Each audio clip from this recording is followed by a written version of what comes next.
Good morning and welcome to the April, what is this? I don't even know, 26th, I think, 2017 edition of the Bible Delight in the Details. I'm about to get on the road. Yes, it's not even quite 4:30 yet, for Tallahassee for several days of training that I'm conducting. But before I go, I wanted to give you a little condensation of the Sunday school lesson that I taught yesterday to my Adult 2 class at Southside Baptist Church. The passage is from Matthew chapters 24 and 25. Jesus is on the Mount of Olives with the very beautiful panoramic view of Jerusalem. And he's talking about the end days. Now, interestingly, at the beginning of that, a lot of times people think that prophecy is difficult to understand and confusing and all. Well, one of the things is that sometimes the disciples did not make it easy. Jesus was trying to be clear, but the disciples sort of messed it up. What do you mean? You say, what do you mean by that? Jesus started this whole thing off by looking down at the temple and saying that there would come a day when not one stone would be upon another. And then the disciples asked a combination question. They made an assumption, and that's a bad thing to do, especially when you're talking about the future, that the fall of the temple would be at the same time as the institution of him as the king, an actual earthly king of Israel, and Israel coming out of the bondage and subservience to the Roman Empire. So they combined all three of those things and asked when the time would come for that. Now, interestingly, Jesus talks in general about the season, not a specific day. In fact, he even says that not even the angels nor he himself know the exact date, but only God the Father. Now, this bothers some people. They say, well, wait a minute, Jesus is God. Why would he not know? Well, remember, this is prior to the resurrection. This is prior to the crucifixion and the resurrection. And Jesus had self-limited himself, including his foreknowledge of the details, because he was trying to be like us, and we do not have that specific foreknowledge either. And I raised the question in the Sunday school class, if God said to you, you can have your choice. I will tell you your future. I will tell you anything about your future, including how you're going to die, when you're going to die. I'll tell you anything you want to know. Would you take him up on that offer? And most of my class, almost to a one, said absolutely not. Christ said, sufficient unto the day are the troubles thereof. And isn't that true? I want you to think about it. I don't know about you, but I get very easily overwhelmed. And if you took just a regular year, even a good year, let's say, one that doesn't necessarily have any kind of illnesses or financial problems or any great particular stress, just everyday living.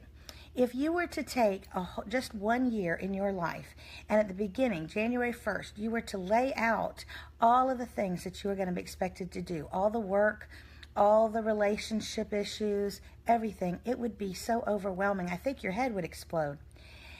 God knows us. God made us, and he knows what is best for us. And sometimes limited knowledge is a good thing. There's a time for everything, and limited knowledge of the future is a good thing, because it would just be so overwhelming. You would also be, I think, very tempted to rush ahead and not enjoy the pleasures of the moment. And therefore, you would actually be sacrificing your life. Because if you're constantly rushing ahead, always looking ahead, never enjoying the moment, then what is life? There is nothing. You've given it up. There is one thing that is very clear, and Jesus was very clear about that, and that is that he's coming back. And that during that time, when he comes back, people are going to be divided. It's very interesting that he talks about the quickness with which he's going to return, and that no one's going to know. He talks about being like a thief in the night. Not that he is a thief, of course, but just the idea of You just don't know when a thief is going to come. And so you have to be prepared, because he's going to come at a time when you are not probably waiting for him. Interestingly, Christ says that it's not going to be the things that we think are going to bring his return. Wars and things that are going on in human relationships, nor is it going to be natural causes, or I should say natural disasters. This is when people think, oh, surely Christ is coming back now. But he's very clear in Matthew 24 and 25 that that's not going to be the trigger of his return. It's very clear what is. It is the preaching of the gospel to all ethnos. Ethnos is the basis for the word ethnicity, meaning all people groups. So, there's still, according to the Wycliffe Bible translators, there's still about 400 people groups that do not have the gospel message in their native tongue. When that happens, then I think that could be the trigger. It does seem to be pretty clear in 24 and 25. In the meantime, we are like Noah. Christ is very clear about this. He says that in the end days it will be as in the days of Noah.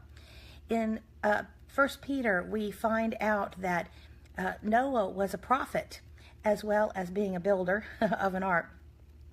And for almost 120 years, he begged people to turn to God and to repent and to be saved.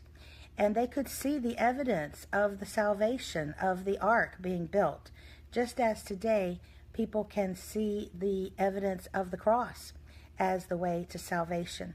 But they go on just regular everyday living, as Christ said, marrying and being married. And someday there's going to be 2 men in a field, 2 women grinding at a mill.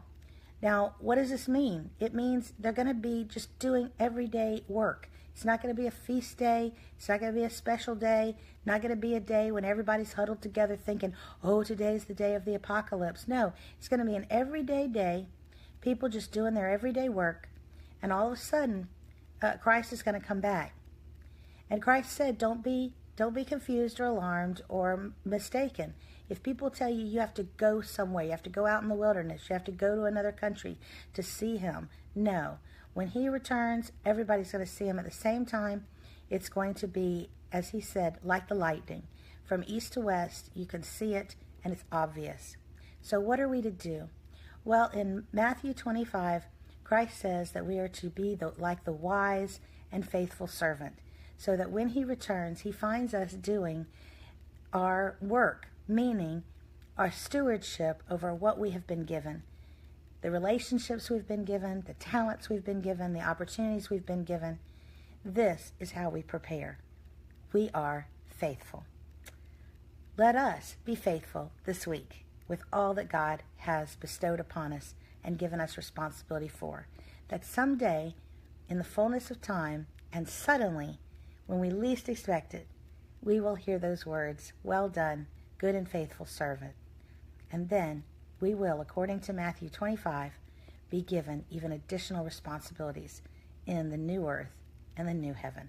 I'm looking forward to those interesting new responsibilities. I'm Lenora Bresler.